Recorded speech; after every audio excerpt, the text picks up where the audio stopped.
जय हिंद दोस्तों, मैं हूं नीतीश और आप देख रहे हैं एन के टीच। तो आज की इस वीडियो में मैं आप लोग को साइंस का आपको सब्जेक्टिव क्वेश्चन कराऊंगा जो आपके सेंटअप एग्ज़ाम में कल आपके पूछे जाएंगे। ठीक है। तो जैसा कि मैंने आप लोग से सभी से आप लोग को बताया था लाइव क्लास में, जब साइंस का आप लोग को ऑब्जेक्टिव करा रहा था कि आप लोग को सुबह मॉर्निंग में मिल जाएगा। तो देखिए, मैं आप लोग को साइंस का क्लास आपको ऑब्जेक्टिव का करा दिया हूँ और आप लोगों को सब्जेक्टिव का भी करा देता हूँ। ठीक है। देखिए लो, यहाँ पे जैसा कि पहला प्रश्न दिया हुआ है, देखिए क्या क्या। पहले हम लोग भौतिकी को पढ़ रहे हैं। ठीक है। खंड बी भौतिकी। ठीक है। तो देखिए यहाँ पे देखिए जी, जैसे कि मैंने आप लोग को बताया था कि उत्तल लेंस को अभिसारी लेंस क्यों कहा जाता है। ठीक है। तो इसका आंसर आपको सिंपली हो जाएगा जी। यहाँ पे आप देखिए, उत्तल लेंस को अभिसारी लेंस क्यों कहा जाता है। तो देखिए यहाँ पे समझिए, चित्र से भी हम आपको समझाएंगे। ठीक है। देखिए, उत्तल लेंस को अभिसारी लेंस कहा जाता है क्योंकि मुख्य अक्ष के समांतर चलने वाली सभी आपतित किरण लेंस से अपवर्तित होकर मुख्य अक्ष के एक बिंदु पर संसरित होती है, जिसे फोकस एफ कहा जाता है। अतः उत्तल लेंस को अभिसारी लेंस कहा जाता है। ठीक है। इसी हाँ, उत्तल लेंस को अभिसारी लेंस कहा जाता है। समझ गए। तो देखिए, यही इस क्वेश्चन का फर्स्ट नंबर क्वेश्चन का ये आंसर है। ठीक है। ये आंसर है उसका। और यहाँ पे देखिए, चित्र के माध्यम से भी आपको यहाँ पे दर्शा दिया गया है। ठीक है। चलिए चलिए अब दूसरा प्रश्न की ओर बढ़ते हैं जी। दूसरा देखिए यहाँ पे क्या पूछा है, समझिएगा। दूसरा देखिए यहाँ पे कह दिया है कि प्रकाश के प्रकीर्णन को समझाइए। और देखिए कल, हाँ बता देते हैं, कल आप लोग का सेंटअप का एग्जाम है। ठीक है। तो आप लोग अच्छी तरीके से इस प्रश्न को याद कर लीजिएगा, तो अच्छी तरीके से आप लोग जाकर लिख दीजिएगा। तो चलिए दूसरा का यहाँ पे आंसर देखिए जी क्या होगा। क्या था जी हमारा प्रश्न, पहले पढ़ लेते हैं, एक सेकंड। देखिए प्रकाश के, हाँ यहाँ पे देखिए जी, दूसरा था कि प्रकाश के प्रकीर्णन को समझाएं। तो देखिए प्रकाश के प्रकीर्णन को हम समझाते हैं। ठीक है।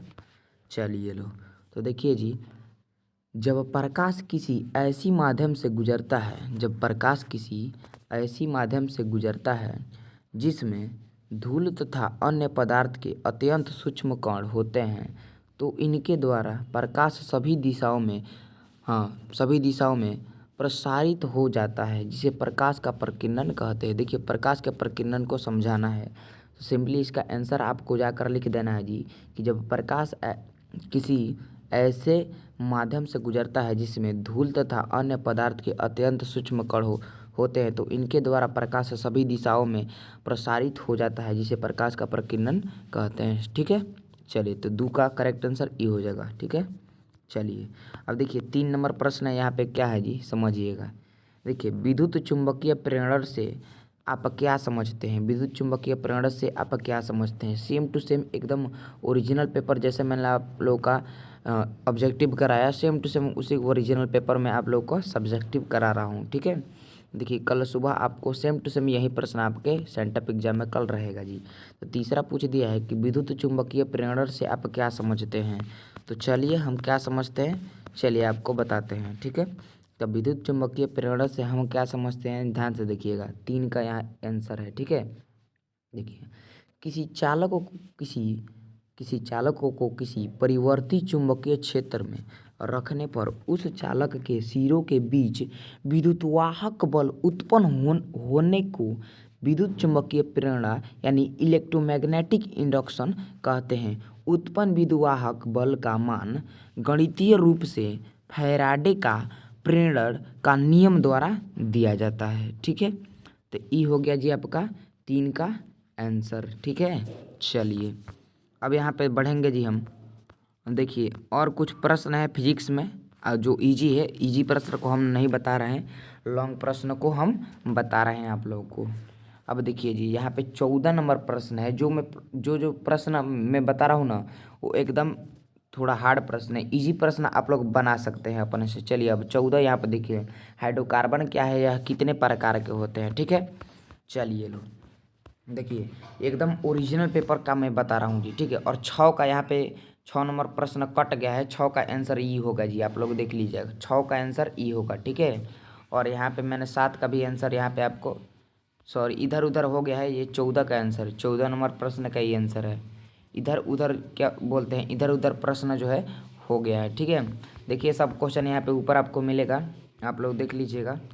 जैसे कि मान लीजिए यहाँ पे, हाँ 14 कहाँ गया जी, हाँ एक सेकेंड, जैसे कि मैंने आप लोग को तीन तीन का प्रश्न आंसर बता दिया। अब देखिए 14 क्या था जी, हाइड्रोकार्बन क्या है, यह कितने प्रकार के होते हैं जी। चलिए तो समझते हैं 14 को। हाइड्रोकार्बन क्या है, यह कितने प्रकार के होते हैं ना जी। चलिए देखिए समझिएगा, हाइड्रोकार्बन कार्बनिक यौगिक होते हैं जो हाइड्रोकार्बन और कार्बन के परमाणुओं से मिलकर बने होते हैं। इसका मुख्य स्रोत भूतैल है। प्राकृतिक गैस में भी केवल हाइड्रोकार्बन पाए जाते हैं। हाइड्रोकार्बन संतृप्त तथा असंतृप्त दो प्रकार के होते हैं। ठीक है, चलिए एक एक प्रश्न को याद कर लीजिएगा जी एकदम। ठीक है, सब्जेक्टिव है चलिए 14 हो गया जी। चलिए उसके बाद देखिए जी 15 है जी, शराब पीने से शरीर पर क्या प्रभाव पड़ता है जी। तो चलिए हम देखते हैं कि शराब पीने से शरीर पर क्या प्रभाव पड़ता है। ठीक है, चलिए लो, तो 15 का यहाँ पे आंसर इधर उधर हमने सेट कर दिया है जी। 16 का यहाँ पे आंसर सेट किया है मैंने। चलिए तो जो जो प्रश्न देखिए, जो जो प्रश्न का मैं आंसर बता रहा हूँ ना, वो एकदम हार्ड प्रश्न है, और जो इजी प्रश्न है उसका आंसर मैं नहीं बता रहा हूँ। इजी प्रश्न का मैं आंसर नहीं बता रहा हूँ। ठीक है, अब देखिए 16 का आंसर बता देता हूँ। देखिए 2 नंबर का ये है जी कि साबुन क्या है। तो चलिए साबुन क्या है जानते हैं। ठीक है, तो चलिए यहाँ पे आप स्क्रीनशॉट लेते जाइएगा या याद करते जाइएगा जी। ठीक है, क्योंकि इधर उधर हमने सेट किया है। ठीक है, चलिए तो देखिए साबुन क्या है, क्वेश्चन यही था। तो साबुन उच्च अणु भार वाले कार्बनिक वसीय अम्लों के सोडियम या पोटेशियम लवण है। मृदु साबुन का सूत्र एवं कठोर साबुन का सूत्र है। साबुनीकरण की क्रिया वनस्पति तेल या वसा एवं कास्टिक सोडा या कास्टिक पोटाश के जलीय घोल को गर्म करके रासायनिक प्रतिक्रिया के द्वारा साबुन का निर्माण होता है। ठीक है, तथा ग्लिसरॉल मुक्त होता है। ठीक है, तो बात को समझ चुके होंगे आप लोग। तो ये है 16 का आंसर। ठीक है, चलिए तो 16 के आंसर के बाद हमने किस प्रश्न को लिया है। तो 16 के बाद यहाँ पे आपको 18 मैंने बताया है जी। तो चलिए 18 अपना प्रश्न देख लीजिए क्या है। 17 इजी है कि सोडियम धातु केरोसिन में डुबा कर क्यों रखते हैं। तो देखिए जो प्रश्न इजी है उसका हम आंसर इसलिए नहीं बता रहे हैं, देखिए मुँह से ही इसका आंसर देखिए 17 का हो जाएगा। सोडियम धातु को केरोसिन के तेल में डुबो कर क्यों रखते हैं जी। तो देखिए सोडियम धातु को केरोसिन में डुबोकर इसलिए रखते हैं क्योंकि वह जो होता है ना क्रियाशील धातु होता है।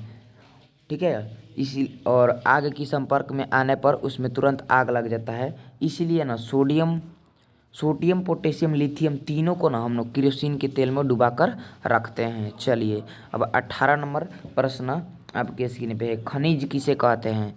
देखिए तो खनिज किसे कहते हैं जी, चलिए हम जान लेते हैं कि खनिज किसे कहते हैं। ठीक है, चलिए तो यहाँ पे मैंने आपको देखिए बता रहा हूँ खनिज किसे कहते हैं। ठीक है, समझिएगा जी। चलिए देखिए खनिज ऐसे भौतिक पदार्थ है जो खान से खोद कर निकाले जाते हैं। कुछ उपयोगी खनिज पदार्थों के नाम है लोहा, अभ्रक, कोयला, बॉक्साइट, नमक, जस्ता, चूना, पत्थर आदि। खनिज किसे कहते हैं, तो आप लोग सिंपली लिख देना जी कि खनिज ऐसे भौतिक पदार्थ है जो खान से खोद कर निकाले जाते हैं। कुछ उपयोगी खनिज पदार्थों के नाम है लोहा, अभ्रक, कोयला, बॉक्साइट, नमक, जस्ता, चूना, पत्थर इत्यादि। ठीक है, चलिए उसके बाद यहाँ पे मैं आप लोग को 15 छोड़ दिया था। तो चलिए 15 क्या था जी आपका, पढ़ लीजिए। तो इधर उधर मैंने कर दिया है। चलिए 15 देख लीजिए, शराब पीने से शरीर पर क्या प्रभाव पड़ता है। शराब पीने से शरीर पर क्या प्रभाव पड़ता है। तो ये तो इजी था, लेकिन यहाँ पे मैंने इसका भी आंसर बना दिया है। तो चलिए देख लीजिए कि शराब पीने से शरीर पर क्या प्रभाव पड़ता है ना जी। चलिए तो यहाँ पे देखिएगा, ठीक है, समझिएगा। अगर कोई दैनिक निर्धारित की गई शराब की मात्रा से अधिक पीता है तो उससे दुर्घटना, शारीरिक नुकसान या हैंगओवर हो सकता है। ठीक है, समझ रहे हैं। वह अगर कोई रोजाना बहुत अधिक शराब पीता है ना, तो तो उसे हृदय कैंसर लीवर किडनी या दिमाग संबंधित बीमारियों हो सकती है। शराब अपने पेट और छाती आंत के माध्यम से ब्लड ब्लड स्ट्रीम में जाती है। ठीक है, देखिए इसीलिए आप लोग को बोला जाता है कि अपने मतलब आप लोग के लिए नहीं, जो लोग शराब पीते हैं तो उन लोगों के लिए बोला जाता है कि शराब मत पीजिए। उनसे देखिए क्या क्या होता है जी। यहाँ पर देखिए हृदय कैंसर लीवर किडनी या दिमाग संबंधित बीमारियां हो सकती है। ठीक है, चलिए उसके बाद यहाँ पे मैं आप लोग को 17 भी बता देता हूँ। सब इधर उधर हो गया है लेकिन लाइन से ही सबका आंसर मैं बता रहा हूँ। ठीक है, चलिए 17 पढ़िए तो क्या है जी। सोडियम धातु को केरोसिन में डुबोकर क्यों रखा जाता है, बताइए। सोडियम धातु को केरोसिन में डुबोकर क्यों रखा जाता है। देखिए ये भी सेम टू सेम जैसा मैंने आपको इसका आंसर बताया जी। किधर गया किधर गया, हाँ, सोडियम धातु को केरोसिन के तेल में डुबोकर क्यों रखा जाता है, तो इसका तो मैंने बता दिया है जी। चलिए इसका मैंने बता दिया है क्योंकि वह क्रियाशील पदार्थ होता है, धातु होता है और उसमें आग लग जाता है तुरंत। ठीक है, चलिए इसको मैंने बता दिया है। चलिए उसके बाद यहाँ पे 24 का मैंने आंसर बताया है, तो 24 पढ़ लीजिए लोग क्या कह दिया है। 24 नंबर प्रश्न थोड़ा इधर उधर जो हम टाइपिंग किया है ना, इधर उधर हो गया है, माफ़ी चाहता हूँ।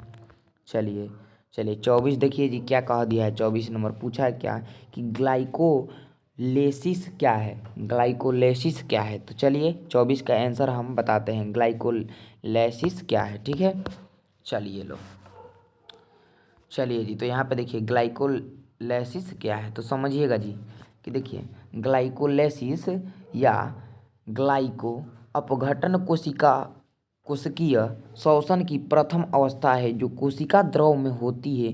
इस क्रिया में ग्लूकोज का आंशिक ऑक्सीकरण होता है, फलस्वरूप ग्लूकोज के एक अणु से पाइरूवेट अम्ल के 2 गुण बनते हैं तथा कुछ ऊर्जा भी मुक्त होती है। ठीक है, चलिए तो ये रहा हमारा 24 का आंसर। उसके बाद मैंने 25 का भी आंसर बता दिया है। चलिए 25 नंबर प्रश्न को पढ़ लेते हैं, क्या कह रहा है 25 नंबर देखिएगा। ठीक है, 25 पूछा है ना कि उपभोक्ता किसे कहते हैं। ठीक है, तो चलिए हम इसका आंसर आपको बता दें। सब 2 नंबर वाला प्रश्न है, 5 नंबर का भी आंसर हम आपको करा देते हैं। चलिए जी तो उपभोक्ता किसे कहते हैं पूछ दिया है। ठीक है, तो 25 का आंसर आपको यहाँ पे मिलेगा जी। देखिए उपभोक्ता किसे कहते हैं, ध्यान से समझिएगा। ठीक है, उपभोक्ता उस व्यक्ति को कहते हैं जो विभिन्न वस्तुओं एवं सेवाओं का या तो उपभोग करता है अथवा उनको उपयोग में लाता है। वस्तु में उपभोक्ता वस्तुएं एवं अस्थायी वस्तुएं सम्मिलित है।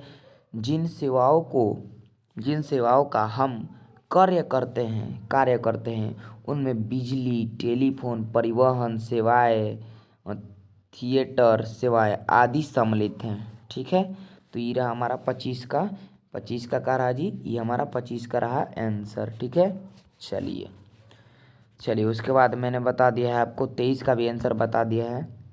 पहले 23 करना चाहिए, इधर उधर हो गया है लेकिन आप लोग तेज बच्चे हैं, समझ चुके होंगे, बात को समझ भी रहे होंगे। तो 23 मैंने नहीं बताया था जी आप लोगों को। 23 देखिए क्या पूछा था कि डीएनए आनुवांशिकता का आधार है कैसे। डीएनए आनुवांशिकता का आधार है कैसे, तो देखिए समझाते हैं आपको डीएनए आनुवांशिकता का आधार है कैसे, समझिएगा जी 23 को। ठीक है, डीएनए आनुवांशिकता का आधार है कैसे, तो जीन जीवन की मूल इकाई है या यह एक वंशानुगत इकाई है। जीन वंशानुगत इकाई होते हैं जब तक कि यह यौन प्रजनन के दौरान माता पिता से संतान और पीढ़ी से पीढ़ी तक नहीं जाते। गुणसूत्रों में मौजूद जीन के कारण हमें माता पिता से जीनोटाइपिक और फेनोटाइपिक विशेषताएं प्राप्त होती है। तो ये रहा हमारा 23 का आंसर। ठीक है, स्क्रीनशॉट लेते जाइएगा, बेस्ट रहेगा जी। ठीक है, 23 के बाद मैंने आप लोग को कौन सा बताया जी, 26 बताया है। ठीक है, तो 25 24 सब लाइन से कर दिया है। जैसे कि मान लीजिए कोई पहले 25 बताया है, पहले 23 बताया, इधर उधर हो गया है। ठीक है, समझ चुके होंगे आप लोग। तो चलिए जी, 25 भी बता दिए उपभोक्ता किसे। चलिए अब 26 देखिए जी, कह रहा है पर्यावरण की सुरक्षा कैसे की जाती है। पर्यावरण की सुरक्षा कैसे की जाती है, तो इसको अपने आसान भाषा में भी लिख दीजिएगा जी।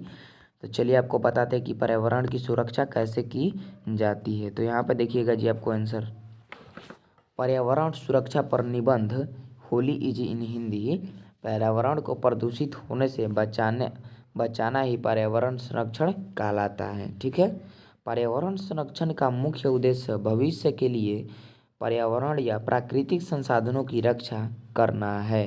ठीक है, इस सदी में हम लोग विकास के नाम पर इस सदी में हम लोग विकास के नाम पर ना पर्यावरण को लगातार नुकसान पहुंचा रहे हैं। ये बिल्कुल बात है, हम लोग बहुत ही ज़्यादा पर्यावरण को इस सदी में नुकसान पहुंचा रहे हैं लगातार। ठीक है, तो ये आपका 26 का हो गया जी।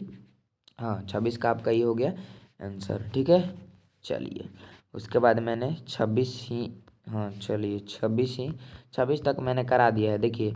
और जितना मैं करा दिया हूँ ना इतना ही याद कर कर लिख दीजिएगा ना, तो एकदम मैं गारंटी दे रहा हूँ आपको, एकदम सब्जेक्टिव में भी आपका अच्छा नंबर आ जाएगा। ठीक है, तो आई होप कि आपको जितना मैं बताया प्रश्न आपको अच्छा लगा होगा और आपको समझ में भी आया होगा। तो वीडियो को लाइक कीजिएगा और चैनल पर नए होंगे तो चैनल को ज़रूर सब्सक्राइब कीजिएगा।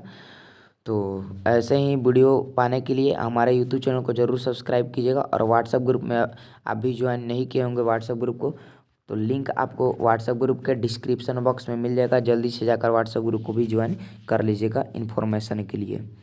तो ऐसे ही वीडियो पाने के लिए आप हमारे चैनल को सब्सक्राइब ज़रूर कीजिएगा।